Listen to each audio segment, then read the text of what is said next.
This is The Gorge. It's a podcast where my friend Sarah and I gorge ourselves on what's happening in the world of video games and entertainment. The Gorge is brought to you by Patreon. That's patreon.com/thegorge, where for just $5 a month, you gain access to not one, but two entire podcasts. $5 gets you Takeout, a monthly commentary track where Ben and I decide we don't feel like doing any effort. As such as phrasing that correctly, we don't feel like putting in any effort. There you go. And playing something, so instead we watch something and talk over it. And $2, only $2 gets you... Is it That's Hell You're Walking Into this month, or are we going to do something different? We are going to do something a little different. So if you pay $2, you get all of That's Hell You're Walking Into, which is Sarah. Oh, that's right. I guess that's a good way to put it. Yes, you get all the back episodes of That's Hell You're Walking Into, a podcast where Ben comes to me and asks me questions. Me, the lore master, asks me questions about Fate Stay Night, Fate Grand Order, and the extended Naziverse, and I do my damnedest to answer them accurately. Sometimes I don't. You know what? It's fine. Fate is truly a complicated tapestry of a deep emotional themes and just like some of the horniest shit you've ever seen in your entire life. And that's why I love it. So yeah, we're not going to say what's happening the other $2 tier this month. You'll see. Yeah. And hey, if you want to see, then head on over to patreon.com/thegorge and kick in however much you can afford, from $2 to $10 to $50. Please don't actually give us $50 a month. That's the scam tier. We appreciate every last one of you. And yeah, thanks. Thank you to Robin the Bun, Rodsters, Ben's Delivery Service, Palm of Power, Jathby Drada, Steel Condor, Niar Bot, Red Lantern Reviews, Holy Star 64, Neon Hellcat, Patrick Perez, Rosie One Half, Saturn, Alice Marks, Magus, Jack, Liam Lane, and that other one dude. Beautiful. Thank you all very, very much. As always, it blows my mind that people actually want to pay money to hear me talk about video games, which is what we're doing this week.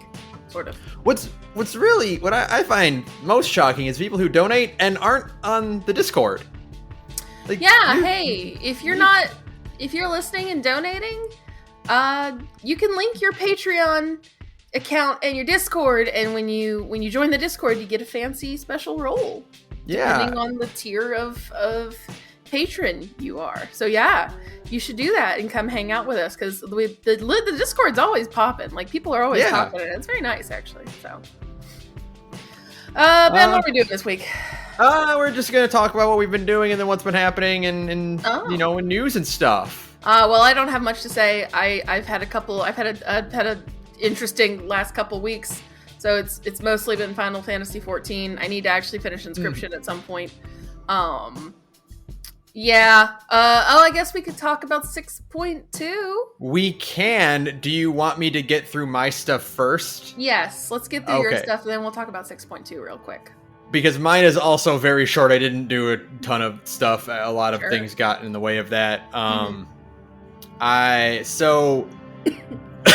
Kingdom Hearts Dark Road came back finally. The gacha list version of Dark Road.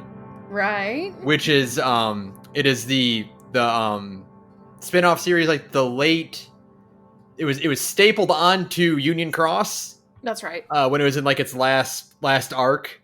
Mm-hmm. And I didn't play it back then because it was about Xehanort, and I was like, I don't really care that much, and the gameplay is not exactly my style, and I don't want to.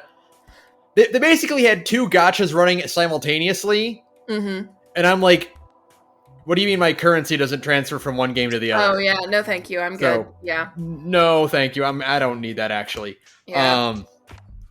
But the offline version came out and stripped away all of the gacha elements. So nice. Yay, good. Okay. You literally cannot pay money for it at all. That's wonderful. And it's a very good thing, because apparently the story fucking pops off eventually. Oh great, okay then. I say apparently because I'm not very far in it, because it turns out when you strip out the gacha elements of a gacha game and you have to only use the in-game currency, it's hard. Yeah, that's slow going, baby. The incentive is for you to spend money to get the good stuff and make it go faster. That's right, yeah. Yeah, they didn't balance that for like a gotcha-less version, huh? Yeah. Yeah, alright then.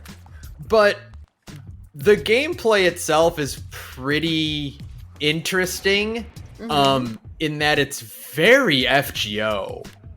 Oh, really? Yeah, so right down to the fact that you have, so it's card-based. You get 5 cards, and they are red, blue, and green. Oh. Yeah, okay. And to attack, you pick 3 of those cards, and they're randomly generated, and then out of your deck, and then you pick the 3, and then the characters do their attacks. Yep. Your party of 3 does their attack. Yeah, so, okay, I get you. Very FGO, but slightly, or like not slightly, but like very much streamlined in that you only have Xehanort and Ericus on your team, and then you have one of their classmates on your party, and each of your classmates has a different ability. Like one will randomly cast Protect, one will like do a physical attack, one will do a magic attack.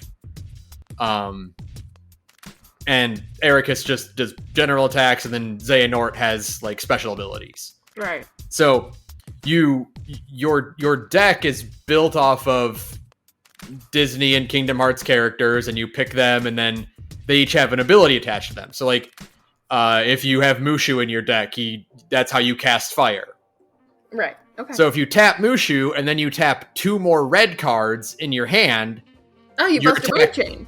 Yeah, your attack does double damage. Oh, okay. So yeah, Buster Brave Chain. Nice. Yeah. Okay. And it's not turn-based, it's real-time. Oh. So you get a 5-card hand, and you're like, okay, this, and then it go. This, go. This, go. Oh, okay. Like you gotta like think quick. You gotta make sure you're recognizing like which of your abilities are the good ones, which ones are the ones you want to use in that moment. Right. Oh, that sounds really good, actually. That sounds interesting. Yeah, because you don't have the time to like sit there and like plan out your move. You're like, and sometimes you're like, shit, I'm at low health. I gotta tap and get through this hand so I can find one of my cure cards. Right. So it's good, and the plot is starting to pick up. It's like most late game Kingdom Hearts games, it starts to get existential real quick. So they're talking about like, again, I'm like very early on, but like they're already talking about like, well, what do you do if, because they're Keyblade masters, they've been taught their whole lives to battle the darkness. Right. Well, what do you do if the darkness takes hold of one of your friends? What if your friend isn't aware that they have this darkness in them? What if it's buried so deeply down that they can't recognize it, but you can? Right. What do you do? Yeah. Interesting. Okay.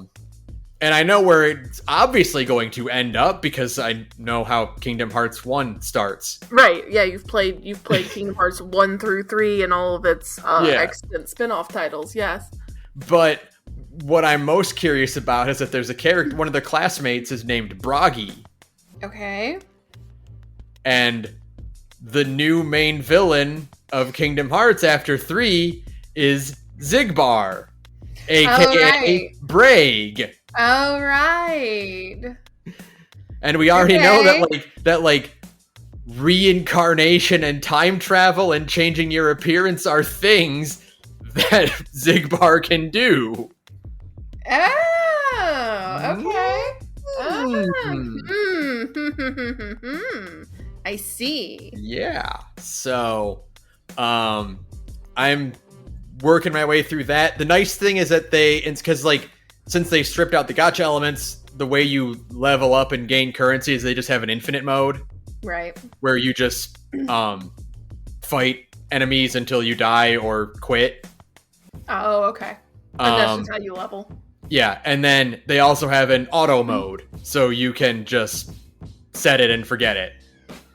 And then it'll just play cards until you run out, and then it'll reshuffle the deck and keep going again until you die or quit. Okay.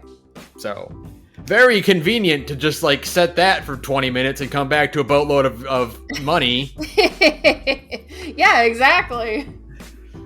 But that's the only game I played. The other thing we did is we went up to my to Melissa's parents for a weekend and watched Top Gun Maverick. Oh, I'm sorry. Don't be sorry. It was pretty enjoyable, actually. Yeah, I suppose. I mean, when you're like only half paying attention and you're just watching the planes go very fast. Sure. Yeah, absolutely. I semi owe my entire existence to Top Gun, so I can't actually be too mean to it. My parents' first date was Top Gun. Literally their first ever date was Top Gun. So like, I'm like, God damn it. I can't entirely. I mean, like, I think it still sucks. I think that whole franchise kind of sucks ass because it's like, it is just like, out and out, like a propaganda wing of the United States military. Like it wears it super on its sleeve. It's literally there for recruiting. It may as well just be a recruitment video. Yeah, but I'm also just like, well, I guess Tom Cruise inspired my parents to stay together long enough, so that's nice, I guess.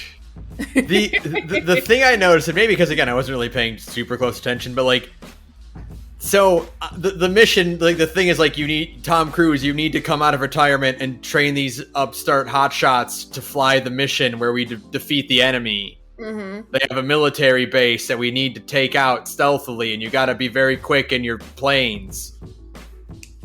I don't think they assigned a nationality to the enemy forces. No, I think it is supposed to be Iran, or it's like heavily implied to be Iran. It's like, oh, okay. Well, again, just an out and out propaganda wing of the Air Force. It's really, really, I would say funny, but it's mostly just like, okay, you know. But I'm like, so they're in like a snowy area that transitions into like a lush kind of like European hillside area, and also there are canyons they're flying through. Sure. And it's like, well, we can't say it's Iran, but it could also maybe be the Russians? Who knows? Or China? All of the enemy forces are wearing full cover helmets.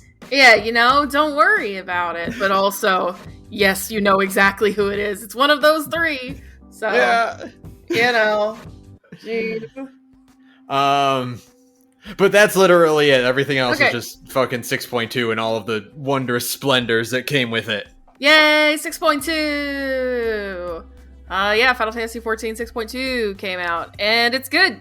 Shockingly, I continue to extremely enjoy Final Fantasy XIV because it's eaten my life. So, it's the first expansion that I got to play live. Oh yeah, you played it the day it came out. Finally, yeah. So that was cool. New dungeon is great. New dungeon is good. Troya rules. Just by the way, spoilers if you haven't finished 6.2 yet. It's not long. You have had plenty of time to do it. Yeah. The official Final Fantasy XIV Twitter was like, it's been 2.5 weeks. You don't have to spoil. They kind of always like lift the spoiler embargo for people, and so it's like, well, we're well past that. So skip ahead like, I don't know, 5 maybe 10 minutes in the podcast if you don't want to get spoiled for 6.2. Yeah. So Troya kicks ass. Troya's good. I love that it's not the usual Endwalker final boss theme. It's the Final Fantasy IV boss theme, and it's extremely good. God, I'm so happy that our bad guy is just a giant dude in evil armor. Just an extremely evil guy in very scary armor. And he's got 3 weirdo henchmen and 1 hot lady henchman. That's right. That's correct. And they all sit and they plan in a big spooky throne room, and they go, we are so evil. They're like, don't worry, I'll take care of those meddling heroes. and they cackle and sign off and they berate each other. And Daniel's voice actor playing Scarmiglione and just like really, really going all in on being essentially Starscream. Yeah, on sounding like either a Dragon Ball Z character. Like, he sounds like Birder doing Starscream. He is aggressively Starscreaming it up. I'm just like, every time, you do Troya, you have to fight him at the end of it. And I'm always just like, man, they really should just hire this guy to do a Starscream, right? Like, because he's really got the tone down perfectly. It's really good. The moment where I realized what this is exactly is there's a bit after the end of a cutscene where it's like it's you and your new friend Zero. By the way, well, I'll get back to her, but she's the fucking coolest character in the game. Coolest, yes. After like, all right, we're gonna go and do our good deeds as heroes, and then it cuts over to a little minion guy, and he's like, "Oh no, I'd better tell the Lord about this." And it's like, that's just a fucking SNES Final Fantasy bit. Yeah, it's super blatant. It rules. Like, I can see that. I think that like exact scene happens in Chrono Trigger at one point, where like a random goblin is just like, "I'd better tell Lord Ozzy about this." Yeah, and then you get to go to like the island of misfit toys that like Zero hangs out on, and like they're all just like the weak chicken shit void scent who don't want to get eaten. Mm-hmm. So you're at this point you're basically doing like an SMT, like Mega 10, just like hanging out with all these freaks and talking to them, and it rules, mind you. Like, I love talking to all these little guys, and they're all just like, they all have like their little dumb like chicken personalities. It's so fun. It reminds me, did you ever read Steve Lichman? No. It's a webcomic where it's like you've probably seen like the first one where it's the Lich King, and the hero comes up and tries to stab and doesn't work, and he's like, "Oh, you better fuck that girl." Yeah. That's that. But like, okay. There's like a webcomic where it's just that. It's like all these like classical monsters, but they're kind of like nerdy, weak shit dorks who just hang out in a cave all day. Right. Okay. Yeah, it's like that. And just like, yeah, it's extremely fun. I love it. What else? Zero good. Zero is the fucking peep me, like being like pretending not to care about Zero so they won't kill her. You know what I mean? Like, I'm just like, yeah, I guess Zero's kind of cool. I'm just like side-eyeing Yoshi P, like, put that gun down. Here's Xenos' Void Scent, like rampaging around. Oh, she's a really hot girl, actually, with the cool scythe and Bloodborne armor. She's got like Bloodborne armor. She got a cool hat. We love a lady with a cool like tricorn hat. She's got a scythe, and she's like really just like she's that fun combination of being very cool and collected, but also wants to kind of follow you around like a lost baby duck whenever you leave the 13th with her. Which is great. And her name is Zero? Her name is Zero, which is unfortunately kind of making me go like, like maybe she's doomed because the final boss of Final Fantasy IV is, Zeromus. Mm-hmm. And I'm just like, don't do it. Put that gun down. Put that gun down. I'll show up at your house. I swear to fuck. So I'm hoping my girl makes it out alive. What else? Varshan got to be hot, and it's definitely not because he really, really wants Justinian to pay attention to him. Don't worry about it. Vritra's like, Nidana, I require a new large body for doing combat. And Nidana's like, it's not because you really want to get it on with that one elephant. No, you're fired. Okay. You must be this tall to enter the dungeon. You must be this tall to ride that elephant. Hey! Ba-da-da-da-da-da. What else? I love Y'shtola slamming a glass of wine and be like, what if we just fucking saved the 13th? Yeah. She's like, what if we just did some fucking hero shit? And everyone's like, Sure. You know what I didn't realize though, and I still haven't. Well, I know about it now. I just haven't done it yet. So you know, at the end of that cutscene where there's like a little void scent, like at the very end of 6.2, a little void scent kind of scurries off, and every once in a while, like, what the hell is that? He gives a side quest, like up at the Megaduta and in Rodzatan. He gives a side quest that gives you Barbaricha and Scarmiglione backstory, and I need to go do it. I know. So I need to go do that at some point and see what the fuss is about that. So Barbaricha, also really fun boss fight. That's Barbaricha is probably one of my favorite trials in the game now. Like really it's good. up there. It's up there with like Susano and Ravana, where it's just like, you know, what if you just had fun? To fight.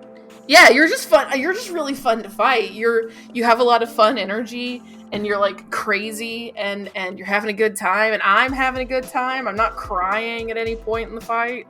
Like, that's a great fight. I mean, we've talked a lot about how Endwalker is kind of a mental struggle to get through. Sure. Like I said, it's just nice to fight some cackling villains.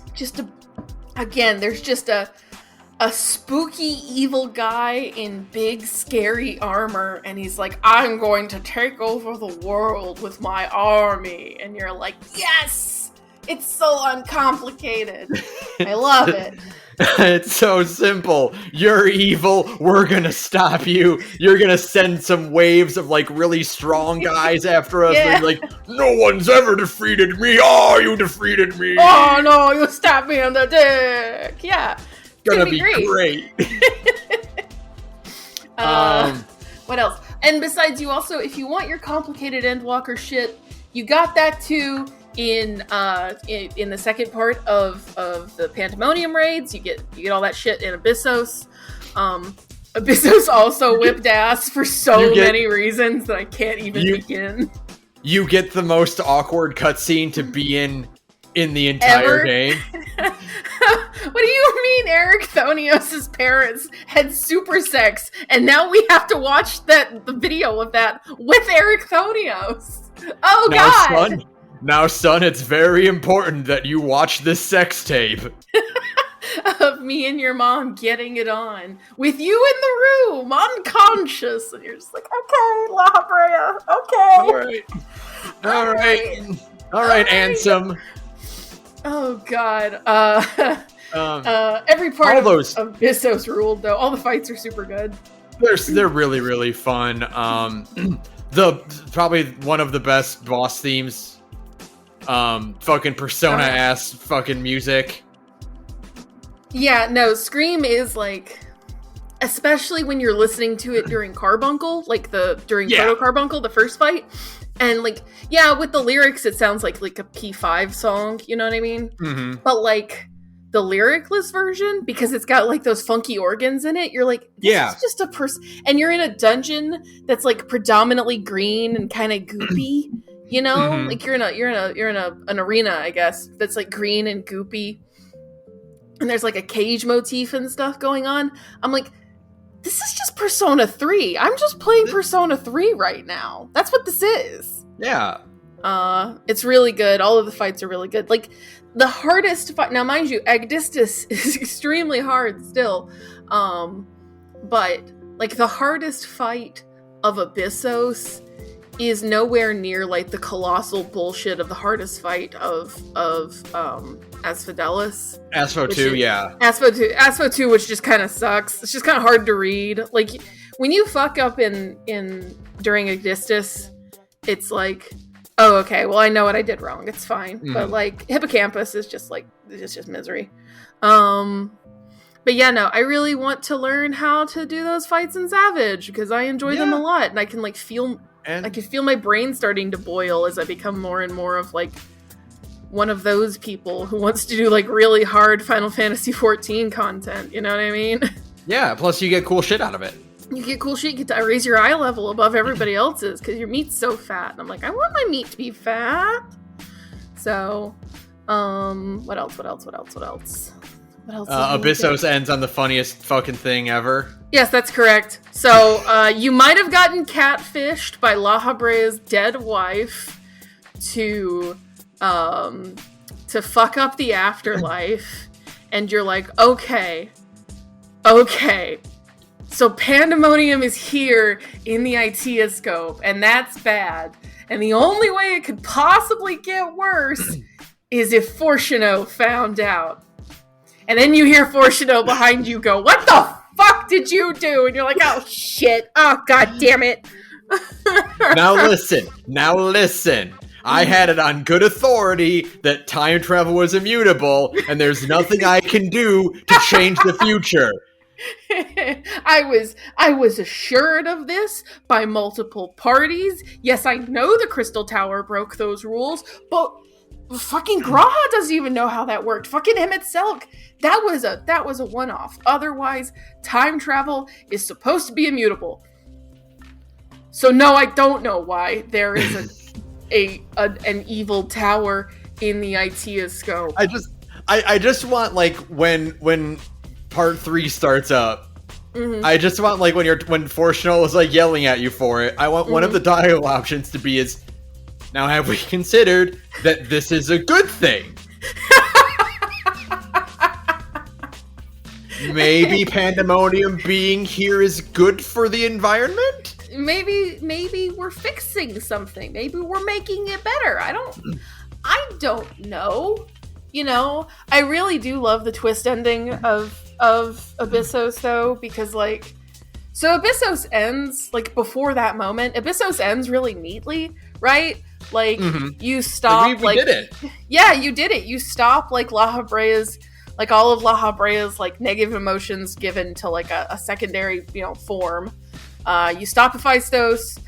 It's like, well, we're gonna dismantle Pandemonium, but we're not gonna have to kill everybody. Because, like, originally, La Habrea's plan was like, we're just gonna nuke this fucking thing from orbit. And Themis is like, that seems extreme.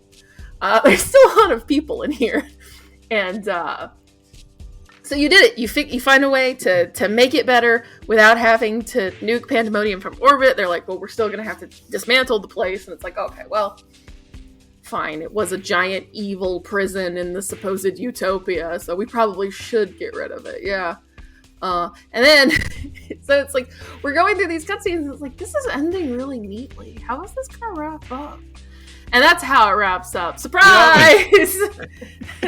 Surprise! I think La Habrea's evil wife, who I love, by the way, like, Athena does not get, like, a unique design.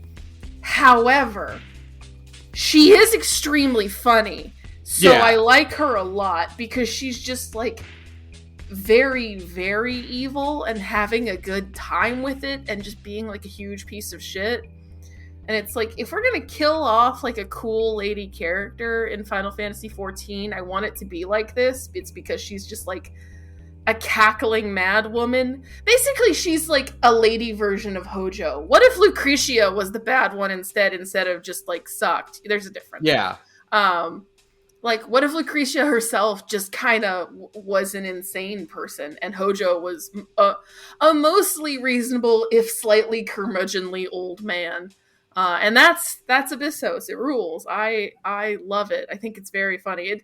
This did somehow endeared me to La Habrea. I don't think he's hot. I think everybody on Twitter needs to learn to love themselves and not just go after the first old man in a video game that's thrown their way. But I do like him because I too want my evil spouse to come back and tell me they love me in Final Fantasy XIV. You know what I mean? Yeah. Relatable. Yeah, extremely relatable, frankly. What else? I think that's the majority. Just the cool. It's like, it was just a cool thing. But Themis saying "Say my name" was just cool. That's just cool. Yeah. I'm sorry, Elidibus, you're really cool, actually. So yeah, no. Overall, just knocked it out of the fucking park with this one. And then relic weapons are later in this pack cycle, which means we're gonna get Manderville themed relic weapons. I can't wait for Hildebrand on the moon. I'm so excited for more Hildebrand, and for somehow Hildebrand to be relic weapon related. Like, sure, this might as well be happening, you know? Tataru bought me an island, why not? You know? Oh, Island Sanctuary. It's good. It's good. It's exactly as addicting as you might expect. I'm hoping they add more stuff as the patch cycles go on. I'm sure they will. You know, like, I'm sure they're going to add more and more things to it, because, like... They can't cap it at 10, you know? No, yeah, and I'm hoping they add more, so we'll see. Because, like, what do you do it after that? Like, there's nothing besides maintenance, you know? Yeah, you're just maintaining it to get all your blue calories, which is, I mean, fine. But I'm hoping they add more. I hope they add more, like, the ability to build stuff out on the island. You know what I mean? Mm-hmm. Yeah. Because right now really it's just customize it. Yeah, because, like, right now there's just the hideaway and the island, and they're like totally separate. You know? Yeah. I'm hoping they add something later on that lets you, like, build out there on the island, build, like, a second camp somewhere. You know? I think it'd be fun. So yeah, I would like some terraforming or some expansion. You know, because, like, the joy of Animal Crossing is that there's a lot more variety in what you can do. Right. You know? Yeah.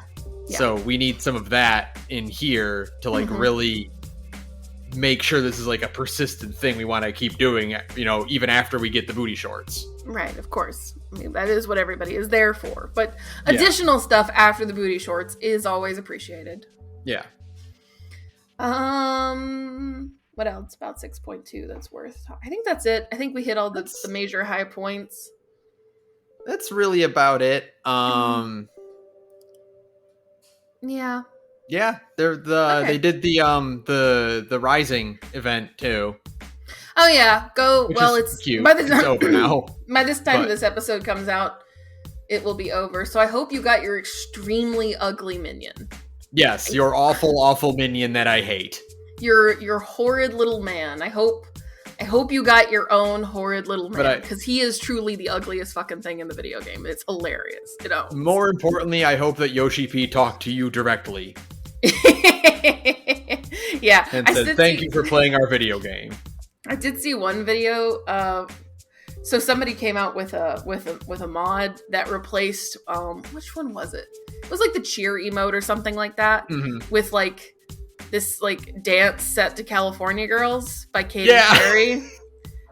And I saw a tweet that was like, I forgot I had that installed. There's that part at the end where Yoshi is talking to you and everybody, like, cheers. And they all start doing that dance. Which to me is more indicative of the Final Fantasy XIV experience than, like, the normal cheer emote, you know? That's correct. I usually am seeing people do slutty dances. Like, pretty if much that card is supposed to represent the player base, then they should be doing that dance. They should be doing that dance instead. Yeah, absolutely. But that's it. That's all I got for Final Fantasy XIV. Yeah. So, welcome back. If you skipped ahead to this part to avoid spoilers, sorry, that was way longer than 5 to 10 minutes. I should have seen that coming. And now we're going to talk about news. Yeah. First off, Dead Island 2 is back from the grave and has a release date. I don't believe you. I don't believe them. I'm sorry. I don't. I think they saw the Goat Simulator trailer. Yeah. And they were like, those motherfuckers think they can make fun of us. We'll do it now. We'll put the fucking game out now. It's gonna be the most busted, janky piece of shit ever, which I suppose is in the spirit of Dead Island, because that's also what the first Dead Island was. So, okay. I like it. When was this announced? 2014, 8 years ago. 8 years. Dead Island 2 has become the new white whale of video games after, everything else came out. So, yeah. Well, there's the buzzer for my... Right on time. That was amazing. And we were talking before recording. I was like, my dryer has, like, a really, really loud buzzer. And I'm really hoping that it doesn't pick up on the recording because it's at the back of the apartment. And then it did. So I guess this is staying in. This bit gets to stay Yeah. in. Whoops. Next, though, where one stands, one must fall. Resident Evil series canceled by Netflix after one season. I wasn't surprised. Were you surprised, Thief? I'm surprised we can't see more bones. Yeah. I'm not surprised by this one even a little bit. Even the slightest bit. Every single plot point that I heard in that show seemed like the most insane decision they could have made. Yep. And all of the writing was bad. And all of the acting was bad. Quote from this article: the latest Resident Evil incarnation also logged underwhelming 55% from critics on Rotten Tomatoes and a 27% audience score. Oh, well, ouch. Brutal. Maybe we'll watch that for takeout. Maybe now that we know it's dead, we can't give it like any hate watch views. You know what I mean? Yeah, no, it's done. That's it. Like, I'm working it. Yeah, not even remotely surprised that, like, what if we did Resident Evil but didn't put anything Resident Evil in it and just made it a zombie apocalypse show? Oh, it's dead. Okay. Yeah, because, like, the whole point, to me, the whole, like, charm of Resident Evil is that it's not a zombie apocalypse. Yeah. But it's like, zombies are real for sure, and everybody knows about them, to a certain extent anyways. But, like, the world didn't end, right? Like, everything just kind of kept trudging along. Like, yeah, it was, for better or worse, mostly worse, contained in Raccoon City because they nuked it. That's right, yeah. So, you know, and like, I know there's some stuff happening. Eventually we'll finish Resident Evil 6. We gotta go back to that. We'll get back to that at some point. So I know it's a bit more on a global scale in 6, but like, you know, like, even when it gets kind of crazy in 6, the world didn't end, and that was kind of the charm about it. What it was just like, oh, there's another crazy zombie outbreak happening in fucking who knows where, right? Yeah. And it was like, oh, that's a fun way to approach it. Not like, it's another apocalypse. It's The Walking Dead. Again, everybody just desperately still wanting that Walking Dead money, even though Walking Dead doesn't even have that Walking Dead money anymore. I know. Oh, well. Nevertheless. Next, vintage Nintendo unboxing ends in tragedy. I didn't hear about this one. Please tell me a story. Tell me a story, Ben. A sad story. A collector by the name of Eric Voskiel, who runs Before Mario, which is a blog that catalogs Nintendo's business operations from before the NES came out. Because they've been a company since around the 1800s. Found a pack of playing cards, souvenir playing cards from the 50s. Ooh, okay. And they were sealed. And you know, they were like, the box is still in pretty good condition. And he opened them to discover that they were made of unsealed cardboard. Which means they are fused together. Oh, that's even better. That's like the opposite of them just immediately crumbling to dust as soon as they've been exposed to air. It's just a brick. Yeah, just like, because, you know, they you know, playing cards nowadays are covered in, like, you know, thin film to prevent them from sticking or from you know, from getting wet. You know, you can clean them. Not back in the 50s. Yeah, no, I guess not. That's extremely funny. Either improper storage or just, you know, Kyoto summer heat for 70 plus years. Sure, absolutely. Yeah. So both packs he has are just quote, a giant lump of paper pulp. Quote, "This is no longer a deck of cards, but an expensive block of paper." Well, it's a very fun paperweight, I suppose.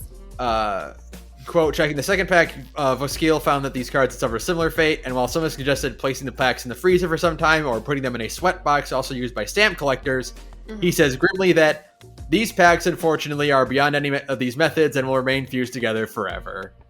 See, what you do then is you submerge it in a, like enamel, not enamel, what's resin? The word I'm looking? Yeah, you put it in resin and just turn it into an extremely fancy, very tragic paperweight, right? Yeah. I mean, and then you display it that way. The boxes are still in good condition, so you can put them back in the box, seal them up, and it'll be a good display piece somewhere. Sure, absolutely. You can still show that off, but like the actual cards they're a no-go. Yeah. What a shame. Yeah.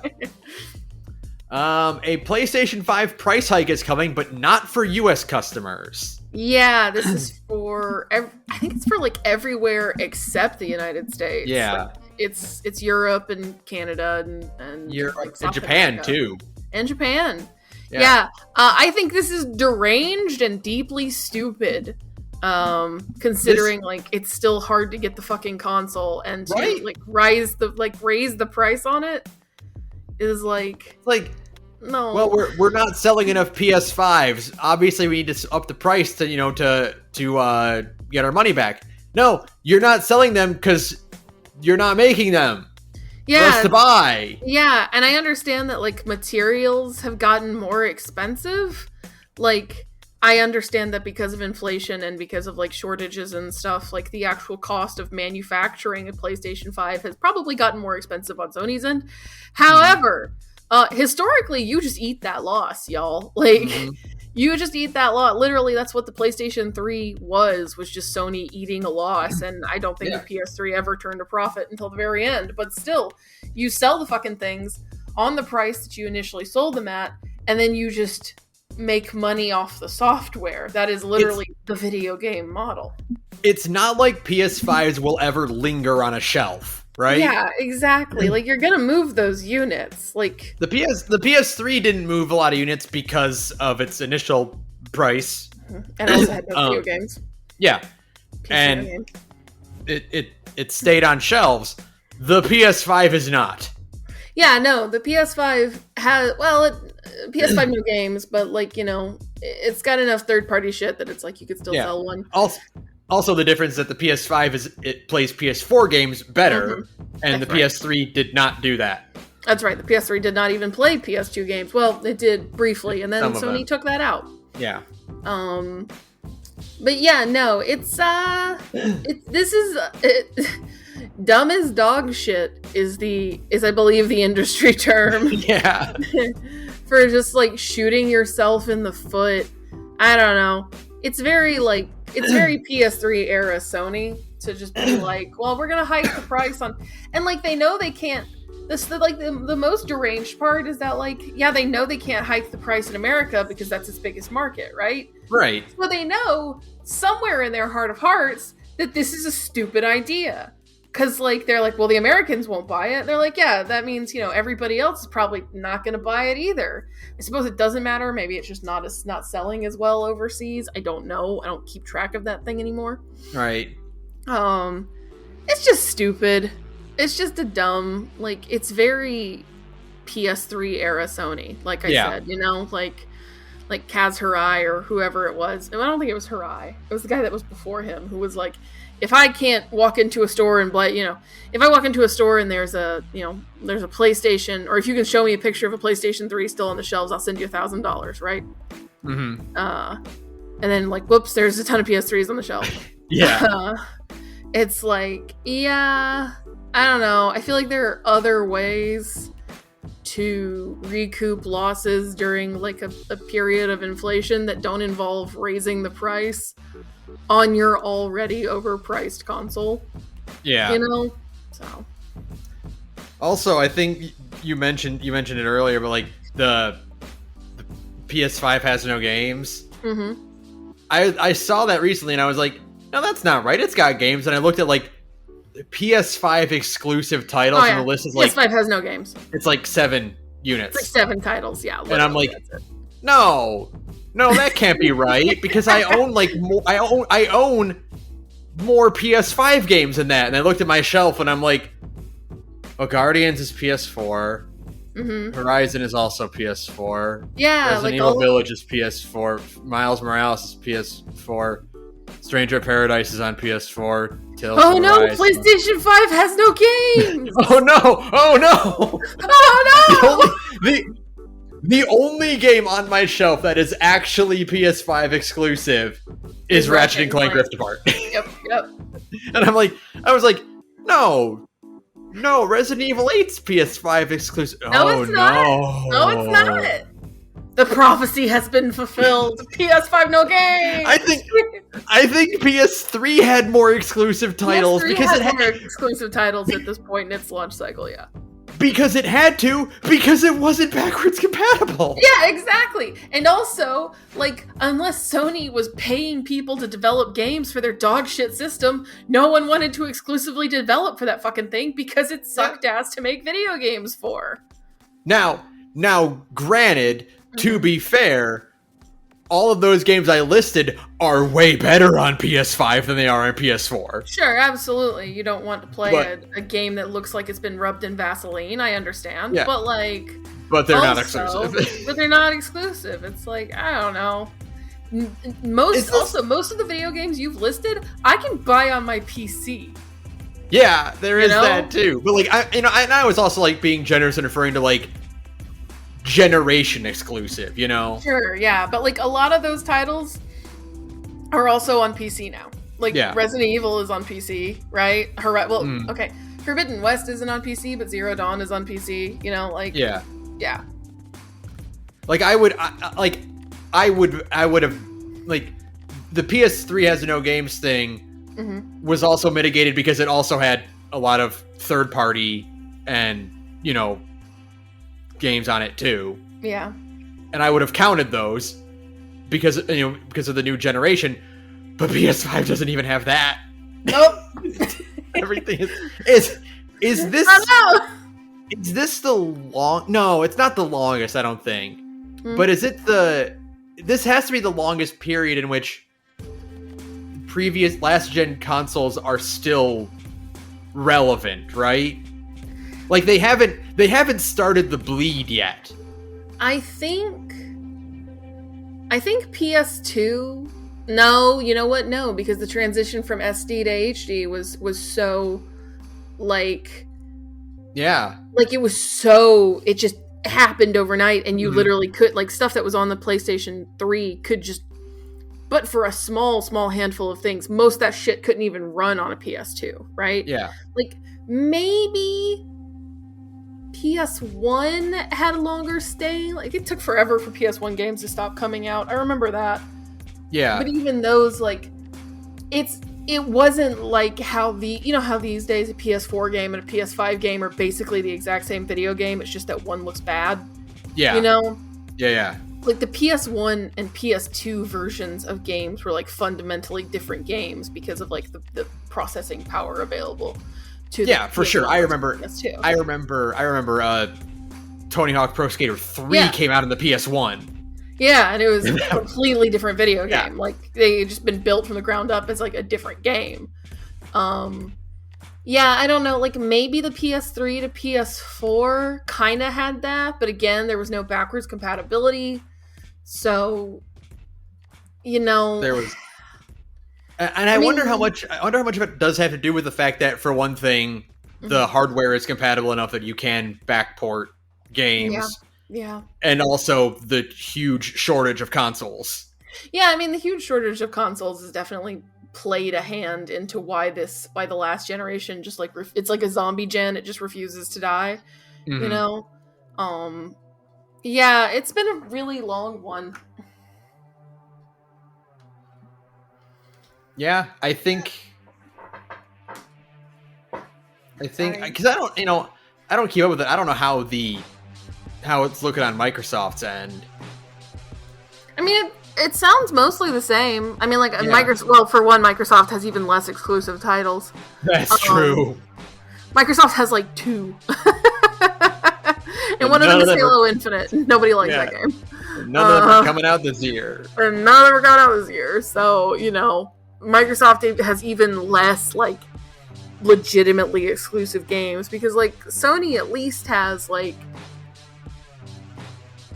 Sony exclusive game, like Horizon still, it's like, yeah, it came out on PS4 and PS5, but you can still really right now only play it on a PlayStation.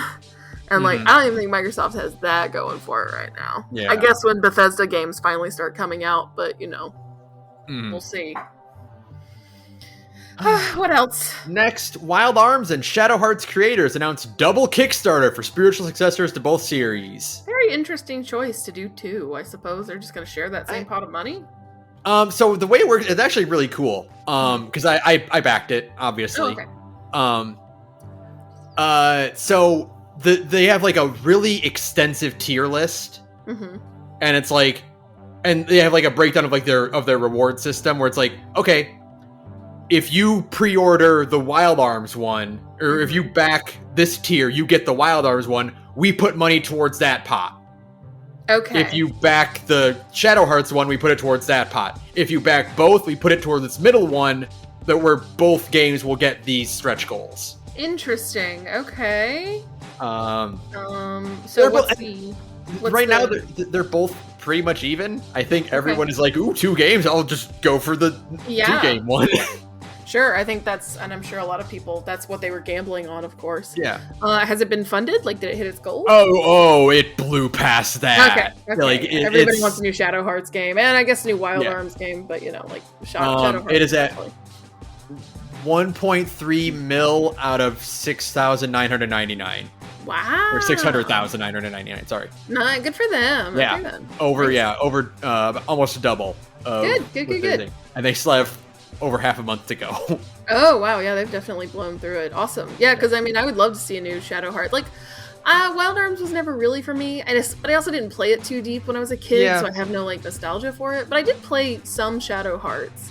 And I liked how fucking weird it was. The art style for both games are very strong. Right, yeah. The Wild Arms one, okay, so the Wild Arms one is called Armed Fantasia. Sure. The Shadow Hearts one is called Penny Blood. Okay. Armed Fantasia looks like a PS2 JRPG, and that's why I like it. I'm very interested in that. Penny Blood looks like a Suda game, and that's also why I love it. Yeah, that's also good. And I definitely think we need to bring back the genre. Like, PS2 JRPG was a genre in and of its own, right? Non-Square Enix or like PS2 JRPG, like the category where you got your dot hacks and your Tales games and your Rogue Galaxy. Yeah. Oh god, there were so many of them. Holy shit. Shadow Hearts was in there. Persona was in there. Now Persona's so much more mainstream these days. It's its own thing. But back in the day, it was not mainstream at all. Yeah, exactly. Like you had like that kind of weird, I don't even know how to describe it, kind of jank. Like you had your fucking like Lapusel Tactics. That was more like a tactics game, but still what was that It was Rhapsody. It was like a musical JRPG tactics game. I played that. There were so many. There's so many fucking PS2 games. Never realized that, like, back in the day, as I like to say a lot on this show, we had the wealth of heaven at our disposal and we didn't realize it until it was over. If you just bought a PS2 or just downloaded a PS2 emulator, and just like resolved to only play like PS2 JRPGs for like the next 5 years, you wouldn't run out of content. Like you would have so much to fucking play. There were so many, and a lot of just like small ones that were good but just didn't get a lot of traction. Like, I mean, like I know that Star Ocean 3 is kind of like a weird game, but like Star Ocean 3 is in there. The fucking Xenosaga games are in there.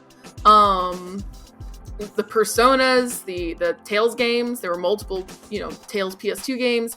There was so many fucking JRPGs on the PS2. Like, even random shit like Poison Pink. No, I think here in the United States it was called Grim Grimoire.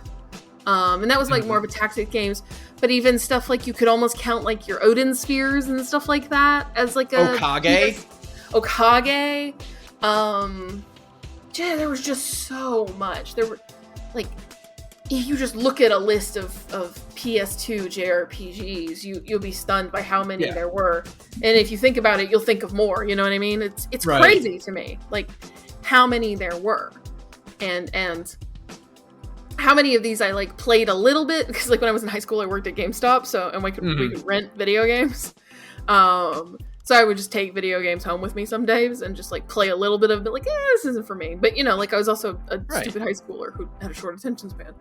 So like, yeah, there were so many. I remember playing like La Pucelle Tactics with my friends after school and stuff like that. And it's crazy to me. And even crazier to me is how many there were on the fucking PS1.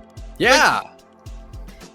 We really only recently have gotten back to even like a quarter of what the PS1 and PS2 heyday of JRPGs, like, because like these days, like tons of JRPGs are coming out, like in the indie sphere, and even like Square Enix is constantly putting out new shit, like smaller, lower budget shit, like the new Valkyrie stuff, that fucking like Octopath and all those things, but none of them have the vibes. The vibe, the energy of the PS2 era.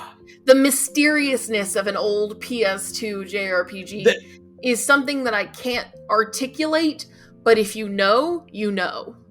The whole backer video on Kickstarter is about the Shadow Hearts dev, and he's wearing like a dorky looking Victorian era costume, and he's like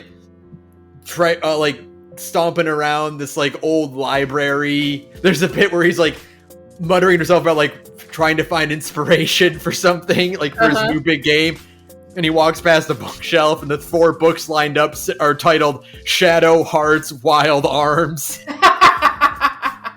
That's great.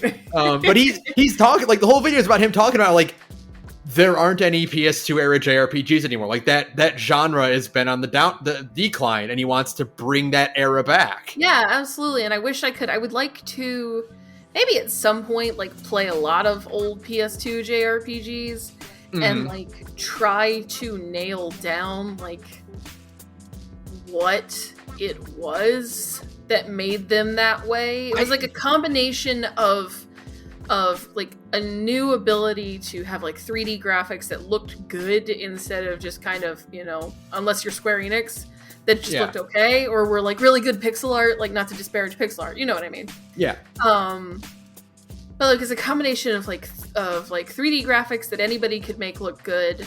God, what else? The kind of the ambition, but not realizing they were still limited kind of thing. Like I think that's the biggest part of it. It's a combination of that, or it's we suddenly have more technology to play with. Also, we don't have Square Enix money, right? So we need to make it up somewhere else with this weird gimmick. Yeah, with this weird gimmick or this interesting art style, or it's a visual novel and a dating sim and a life sim, but also it's a dungeon crawler. It's got cell shading instead, and you're in space. It's a musical tactical RPG. You've got all of these different. You've got like stuff that was trying really, really hard to be Square Enix. Like at the time, now I might be wrong, but at the time, Star Ocean 3 was not released under the Square Enix banner. It was still, because Star Ocean belongs to Square Enix. But it was an Enix game instead. And I think Star Ocean 3 was released under like the Enix banner before the merger happened. And then what else? Like Xenosaga. Xenosaga is, I think, the quintessential PS2 JRPG. Yeah. For like all of the weird shit crammed into it. Like the hours and hours of cutscenes and like the really kind of ticky, esoteric, weird battle systems that you saw a lot of people trying to iterate off of or do something completely different from like the Square Enix turn-based or ATB style. They were trying to do something totally different. So like Xenosaga has like its own weird things going on. And yeah, I don't know, like it's really... I mean, and then of course you have like your Megaton, not just Persona, but like Nocturne, like Megaton 3 Nocturne came out then. The Digital Devil sagas came out then, and they have their own totally unique and very strange vibes. There's just so much. My God, every time I try to think of new PS2 JRPGs, I think of totally new ones. Yeah, the list just keeps growing. There's always something there. Mm-hmm. Like, because I'm like, oh yeah, that's right. SMT was, like its big breakout was on the PS2. Like I said, Rogue Galaxy is one that gets forgotten. The Grandia sequels were PS2 games. The original one was out on PlayStation 1 and Dreamcast, I want to say. But then like its sequels were on PlayStation 2, and those were good. I didn't play them, but I've heard they're good. I heard 3 is better than 2, but I'm not sure. But yeah, like, you can just keep listing them, right? I forget, I remember them as I talk about them, especially because I was at GameStop working there. Like, and you just saw them every day. Yeah, I literally saw them every day. My God, there was always something new. There was, oh fuck. Oh no, I'm blanking out on it now, of course. But I mean, like, there were dozens, literally. I wanted to say dozens, right? Because it was when it was really when the PS2 coincided perfectly. The PS1 started it, but the PS2 coincided perfectly with the mainstreaming of anime. Yeah. Mm-hmm. And so it was like, oh, there's a niche audience out there for these games. We can actually put these games out and they'll sell. We are far past the point where we can disguise the anime part of this game. Mm-hmm. Because like PS1 and before were like characters were more abstractions than actual designs. Mm-hmm. You could cheat. Like I always think of like the Breath of Fire cover art, the SNES, where it's like big He-Man, Conan the Barbarian style guy, and he's actually like little anime kid. Yeah. Oh, what was that? There was one that has like a shit ton of characters, and it was really good because everybody was on their own. Is it the Spirit? It's the one that Aiden Chronicles is a spiritual successor to, right? No, well, that's Suikoden, which is again. There's also 3 Suikoden games on the PlayStation 2. I'm thinking of something else entirely, though. The main character's name is Jack Russell. Hold on. Radiata Stories. Radiata Stories. That's it. That game. Are you kidding me? There's so many. Like, it's crazy to me. I don't know. I could talk about this all day because there's so many of them, and they're all just like varying quality of good to great. There really weren't any like truly bad ones that. I'm sure there were. It's just I'm sure, but like there were so many really good ones too. You know what I mean? Like it's crazy to me. You look through a list. Like I googled it while we've been talking, and it's like, oh yeah, like Disgaea came out during the PS2 era, right? Oh, that's right. Yeah. God, there were so many. There were so many of them. It's crazy. It's so good. I'm so excited to go back to this era. I'm really hoping that it kind of it's like the new kind of era of like retro game coming. Yeah. Like we've got our boomer shooters and our Metroidvanias and stuff like that. And we've had our SNES inspired indie JRPGs. So I'm really hoping to see more like PS2 inspired JRPGs kind of happen because of this Kickstarter, because those were very crunchy and good. Yeah. I think Wild Arms and Shadow Hearts are good places to start the not Square Enix PS2 JRPG trend. Yeah, absolutely, because they are kind of like they're so different from the Square Enix JRPGs that it's like, we're gonna get something like completely different, right? And like we've seen a lot of games nowadays that slap inspired by Persona 4 on the box. Sure. You know? Yeah. But we don't have any games that look like Persona 4. Yeah, and that's the important Persona part. 4 is immaculate looking. Like, its vibes are like mwah, perfect. Yeah. I will admit I'm more excited for Penny Blood than I am Arm Fantasia, but I want to get both of them. Sure, I'll play both of them. Absolutely. Yeah. I'll give them both a shot. Yeah. Okay, that was an extended thing on PlayStation 2 JRPGs. What's next? Next, Dragon Ball Z voice actor accused of sexual harassment may have to pay more legal costs now. Oh. Yeah. Yeah. It's extremely funny. So the way this went is that I don't even know how to say Vic Mignogna. Yeah.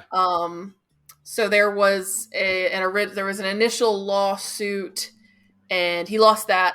And then, of course, all of his little freaks on Twitter will like, "We'll just wait for appeals, and he'll win the appeal." He has now thoroughly lost the appeal and has to pay even more money. So, it was so to give it some scale. Yeah, it was a defamation suit, trying to sue Monica Rial and who else was it? Was it Jamie Marchi? Jamie Marchi, that's it. Yeah. Yeah. Okay. Sue them for defamation for making the accusations that he's a sex pest, which he is. Yeah, everybody knows. By the way, everybody knows. People are like, these are coming out of nowhere. No, I've been hearing this shit since FMAO 3. No, I've been hearing this since I lived in Florida in 2009, and I went to MetroCon with an ex-friend of mine, and people literally, we were volunteers there, and people literally told us, hey, don't be alone in the same room as Vic. Yeah. Like that I have like literal personal experience being told like, don't be alone in the same room as him. And, he's probably going to put an arm around you and be a weirdo about it. It's like, okay. Yeah. So he lost that defamation suit. Wow, stunner. In 2019. He lost that, and then all of his fucking cronies on Twitter were like, "Just you wait, the appeals we'll show you, we'll get you." And then, oh no, they all got shut down immediately, and he has to pay even more. Yeah, well, shit, Vic. That's all I got to say. So, like I said, he's this is a known. Yeah. This is a known fact about like anime fandom in the United States, right? Yeah. Like especially on the con circuit, everybody knew that he was a huge creep, right? So very excited to go eventually watch Dragon Ball Superhero and hear Johnny Young Bosch as Broly instead. Yeah, I think so. I think we should also redub all of FMA Brotherhood with Johnny Young Bosch instead. Yeah. I don't know who does his voice in the new live action movie. I'll have to look that up later. But yeah, good. Go to hell. Next, behold new pages from legendary artist Alex Ross's new Fantastic Four epic. I didn't see this at all. So, I'll just link you the article. You can scroll down and see the pages. This is an audio format. Oh. But just Alex Ross always knocks out of the park. Sure, but, of course. Instead of doing like photorealistic, like he's actually doing like he's blending it with comic like shading, and just scroll down and look at some of these pages. Yeah, no, I mean Alex Ross is he's a god. Like literally, like the things he does are just fucking stunning. Wow. Yeah. God damn. I know. Right? Yeah. Just it's so good. It's so like reminiscent of old comics, but with this very like modern art style on top of it too. It's just so good. I mean, Kingdom Come is still so fucking beautiful. The years and years on, like you look at Kingdom Come and you're just like, oh right, of it's course, timeless. Alex Ross. Yeah, it's timeless. It's just such an old-fashioned but so perfect. And I mean, like there's the it kind of evokes like old Marvel as well. I love it. It's so good.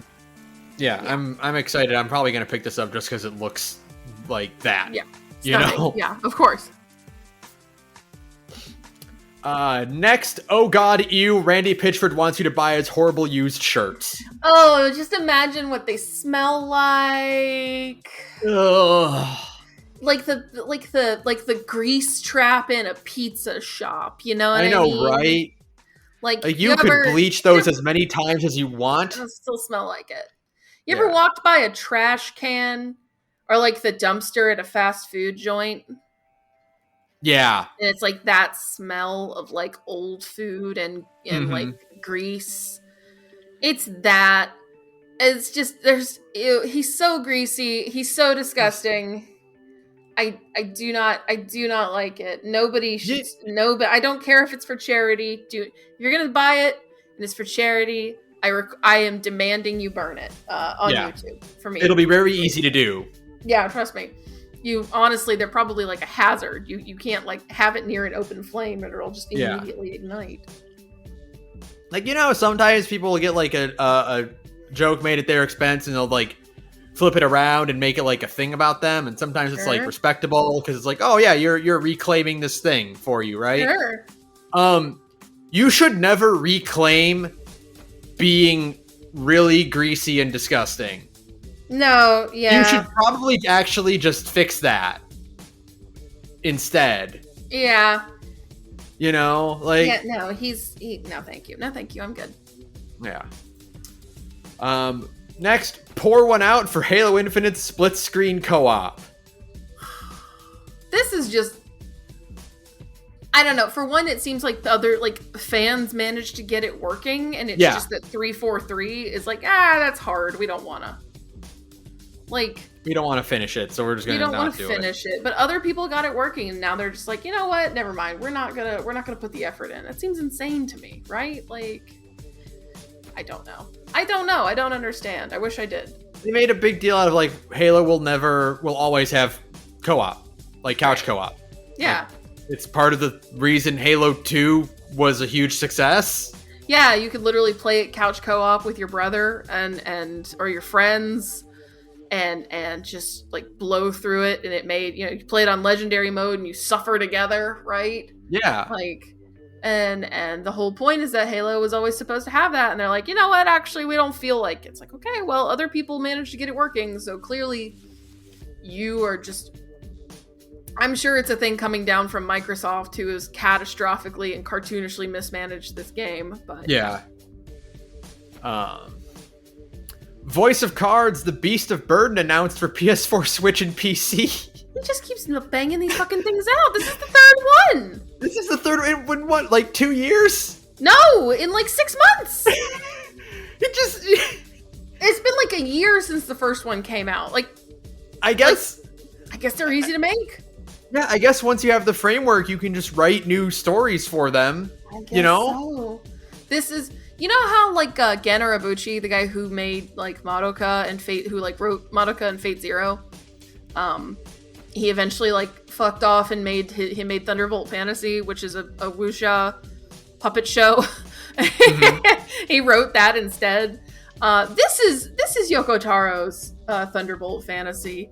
Yeah. Where he's just fucked off, and he's like, you know what? I'm done making sad video games. I'm gonna make some card games, some literal cards, games made entirely out of cards. Yes. I mean, I guess they're good. So I guess they're selling well. So good on him. Sure. Yeah. And if it's something that he can just like, he's basically just cracking them out in an afternoon. I feel like, I wonder if they don't actually sell that well, but he likes them so bad that he's like, I will not make another Nier game for you unless you let me make my stupid niche card games. And Square Enix at this point is like, fuck, people really like Nier now. Fine, make your dumb card games. He's like, ha ha ha ha, yes. Just rolling away in his little head. Next, Square Enix announces TGS 2022 lineup schedule. That's coming up. That's like next weekend. Or this weekend, actually. Holy shit. Oh, is it this weekend? Oh, is TGS this weekend? 15th through the 18th. Oh, shit. Fantastic. Oh, my God. I love the Square Enix lineup, though. Like, there's a lot of other fun stuff happening at TGS, of course. The Square Enix lineup is extremely funny, though, because it's like a lot of, like, Final Fantasy and, like, I want to read the list, though, because I have it pulled up here. Oh, good. So I know what you're talking about, yes, so I want to get to it. Here's the full lineup. Crisis Core, FF7 Reunion, of course. Sure. Neofield Chronicle, Dragon Quest X Offline, Dragon Quest Treasures, Dragon Quest The Adventure of Dai Heroes Bonds, Final Fantasy VII Ever Crisis, FF7 Rebirth, yay! Good. FF14, FF16, FF Brave Exvius, Forspoken, Harvestella. We've seen all of these before. Harvestella is there. Imperial Saga. Yeah, Imperial Saga Eclipse, Infinity Strash, Dragon Quest The Adventure of Dai. Sure. Nier Automata End of Yorha Edition, Romancing Saga, Star Ocean, Stranger of Paradise, Tactics Over Reborn, Factory Elysium, War with the Visions, Final Fantasy Brave Exvius, Power Wash Simulator. It makes me so happy. Really? Yeah, I guess so. I didn't know that Square Enix published Power Wash Simulator. But apparently they do. You worked on that? That's you? I had no idea that I'm sure they just published it, but still extremely funny to me that one, they published it at all, and two, that like that game is a hit. Like that game is a huge money maker. So like Square Enix is like, yeah, we have our Final Fantasies and our Dragon Quests and our little cutesy new JRPG franchises, and also Power Wash Simulator, our big money maker. It's like, okay, sure. Yeah, I clicked on the link here and it opens like the TGS Square Enix page and it's like all this stuff, and there it is. And there it is. It's just hanging out in the middle.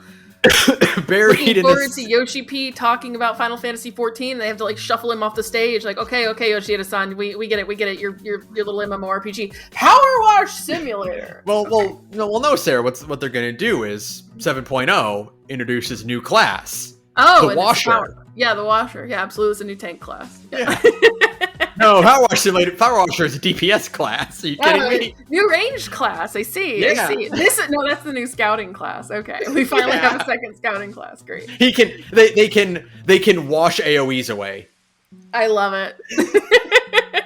Wash away status effects. Yeah. Oh god.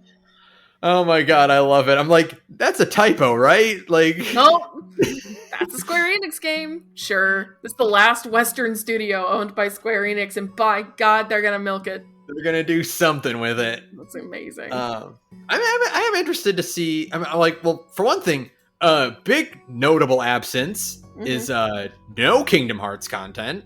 No Kingdom Hearts content, and no Dragon Quest 12 content, which is weird. Both of those got announced. So. Yeah. Like, I wasn't really expecting Kingdom Hearts 4, but the new mobile game its beta is coming soon. I'm surprised there's nothing about that on here either. Maybe it's a separate thing. Maybe it'll be a surprise thing. Like, we've got one more thing to talk about. Right. I'm excited to see what the 14 event will be, because I want to see they'll probably just talk about like 6.25 and stuff like the addition, like the next like 2.2 to 2.5 stuff like that. Talk about Hildebrand. We'll see. Yeah, talk about Hildebrand. Everybody loves talking about Hildebrand. They're going to talk more about Reunion and Rebirth. I'm excited about that. So, absolutely. So it's going to be a good show. It's going to be a good show. I'm looking forward to TGS a lot. TGS is always a good show. So. Tron Identity brings players to a new grid next year. This is the only good announcement at the D23 game showcase. Sure, I'm not surprised by that one bit. Yeah. I think a Tron visual novel is fantastic. That's a good idea. That's a good idea. I actually am really interested in that one, because I also really like Tron Legacy a lot. So yeah. The cyberpunk noir setting as a visual novel, I'm into. Yeah, absolutely. Like one of the OG like kind of cyberpunk fantasy settings, sort of. And I mean like that. I mean, I think because I saw some of the screenshots. It looks a lot like it's obviously pulling from the Tron Legacy like art style, which is really good. Like the look of like the one thing you can say about Tron Legacy, I like that movie a lot, but like I don't think it's very deep. I just think it's fun. The one thing you can say about Legacy is that it has like an immaculate art style. You know what I mean? Yeah. Just like a sense of style and just cohesion that's really, really good. So I am looking forward to this, actually. Now, granted, Olivia Wilde does not seem to be in this game. I know, but as long as we can also avoid Jared Leto being in the game, I think I'll take that W, we won't get a new generation of people making Olivia Wilde on the couch their background for 15 years. That's a shame. The kids these days, they just don't understand. They just don't understand how hardcore it was. They don't get it. They won't. They don't know. That's my complaint about this new generation. Is they just don't quite. They don't get Tron Legacy. How hot Olivia Wilde is in Tron Legacy. Goddamn. You missed out. Yeah. Go watch that movie. It's really good. It is good. It's got Daft Punk in it. It's a really good movie. It's got Daft Punk in it. It's just a really good Daft Punk music video, mostly. Yeah. So, yeah.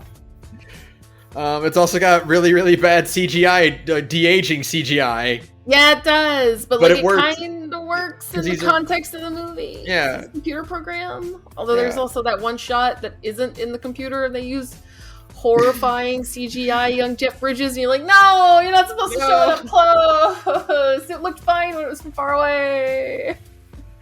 Oh, God. And finally, next big Nintendo Direct won't be broadcast everywhere to mourn the Queen. Oh, God. What a fucking shit show. Who cares? Who cares? Well, I suppose I care in that I think it rules, but I'm sorry to all of our UK listeners who can't listen to this podcast until a week later. Because they're just so sad about the fucking Queen. Because all forms of entertainment have been canceled. And yeah, it's stupid. I don't know. It's deranged, the degree of just manufactured. We can't do anything because the Queen died. The Queen is dead. And it's okay, well, nobody actually cares about the Queen dying. You just don't want to fucking, you don't want to fulfill government petitions and stuff like that and talk about, the spiraling cost of living crisis in the UK right now. Right? I know. Yeah, sorry, we have to have a $4 billion funeral for the Queen. For this woman who, paid $12 million to cover up the fact, or to pay, the victim of her pedophile son and things like that. Just all kinds of truly ghoulish things, just a monument to British colonialism, who was still, trundling along into her old age, her disgusting children, her just the most vile people on the planet, all of them. Every single one of them wretched and grotesquely inbred, horrid people.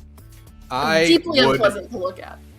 I would have given anything to be in an Irish pub on September 8th.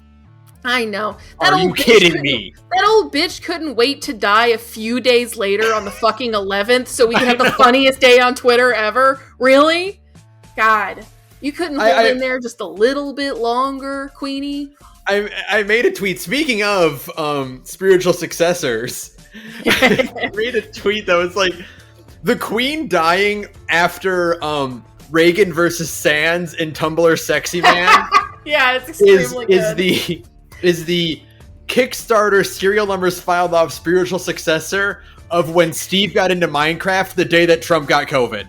That's exactly. Steve got into Smash Bros. Yeah, the same as Dean and Castile, or as Castile confessing his love to Dean the night of the fucking election. Right? That's a trilogy of stories right there. That's just what the fuck is happening in this world. Fuck. Everything's just deranged now. Sure, extremely funny. Again, really wish she could have held out just a little bit longer. I can't believe Sans Undertale killed the Queen.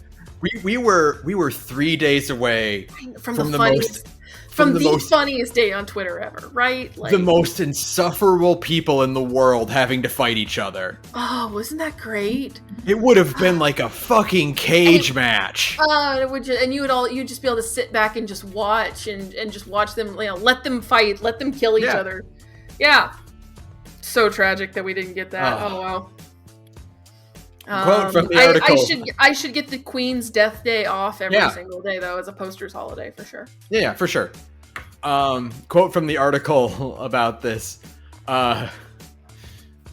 Please, as your resident British reporter, let me tell you that barely anyone here gives a shit. This is full-on lunacy. It is full-on lunacy. It is utterly deranged. They've literally arrested 4 people for saying abolish the monarchy, essentially, like, during the Queen's, like, fucking funeral procession. Like, utterly wretched institution that, should be burned to the ground. Yeah. So. Also, this is so fucking like, okay, day of, maybe, you can, like, we're not gonna play football today. Like, sure. A head of state died, like, in the most like, neutral of terms. A head of state died. Sure, we're not gonna play fucking football, right? If when one of the presidents dies, like, okay, no sports today, right? Like, fine, I get that. Sure, fine, whatever.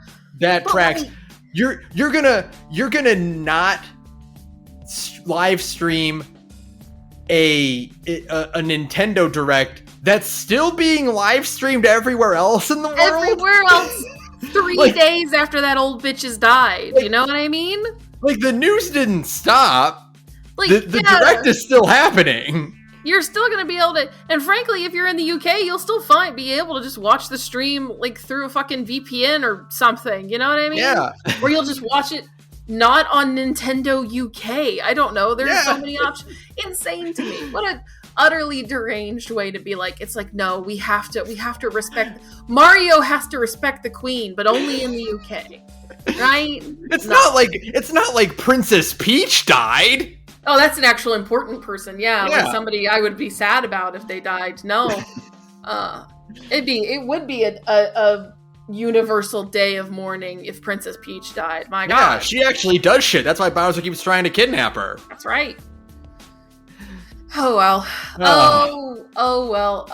Absolutely clown country. The most cucked country on the planet. I know that's a lot coming from an American. But like, we're one to talk. Like, we're one to talk. I am, however, going on record and saying England is more cucked than the United States. That's my bold political position, is that no matter how bad it is, at least we're not the UK. Boy, that glass house of ours, though. You know what? It sure is something. It's a beautiful glass house, and I'm very proud of it. Don't you dare huck a stone at it. I hope no stones go through it. Oh, no! The whole thing! All of it! Even the attic! No! Trouble at my feet! All right. Let's wrap it up. All right. That'll do it for us. Thank you to Broke for Free for background music. You can follow me on Twitter at thegorgepodcast. You can follow Sara at radioinactivity. You can email us at thegorgepodcast@gmail.com. And if you want to listen to Sara talk some more about regicide, you can listen to our other podcast. You know what? That actually is probably where this Beam Saber block is going. Hey, I'm in another podcast called Big Gay Nerds, where me and a bunch of cool queer friends get together and we play tabletop games. We try out lots of different systems. It's always a good time. Right now, we're playing, as I mentioned, Beam Saber. It's a mech hack of Blades in the Dark, where instead of playing as thieves, we play as giant robot pilots in a complicated and politicized war. It's really, really good. The most recent episode absolutely kicked ass. You can find us at Big Gay Nerds wherever you get your podcasts. And yeah, I think we're also Big Gay Nerds on Twitter. Thanks. All right, that'll do it for us. Fuck the monarchy. Fuck the monarchy. Yeah. You know, fuck the monarchy. Fuck Randy Pitchford. It's been a little while since I've said that one. Yeah. Fuck Microsoft for categorically mismanaging the Halo franchise. I watched okay, we're going to have a small tangent right here, like for 2 seconds. So, Mandalore, the video guy on YouTube, really cool guy, he did a 3-part series talking about the 3 marathon games, right? Mm-hmm. And you listen to him talk about it and you realize like how insane they are. And you're like, oh, fuck. 1, these games are awesome. 2, boy, it sure sucks that Halo turned into what it became. I know it's because like Bungie like left and doesn't make Halo anymore. But boy, 343 just utterly squandered like the really good like material that was handed to them, and now Halo is just like a ghost of its former shell or its former self. And it's just a shame because like Marathon is good. From what I can tell, Marathon is insane, but like Marathon is really good, and you know, there's so many just like weird things in Marathon that like are direct call, like eventually Halo will call back to them in the OG trilogy and reach an ODST before Bungie left, of course. Of course. And it's just like, man, as we say all the time, truly 343 had the wealth of heaven at their disposal and they squandered it. It's like, man, that's a shame. That's a shame. So yeah, fuck Randy Pitchford because he's greasy. I hate the Queen. And fuck 343, I guess. Yeah. Good night, everyone. Good night, everyone.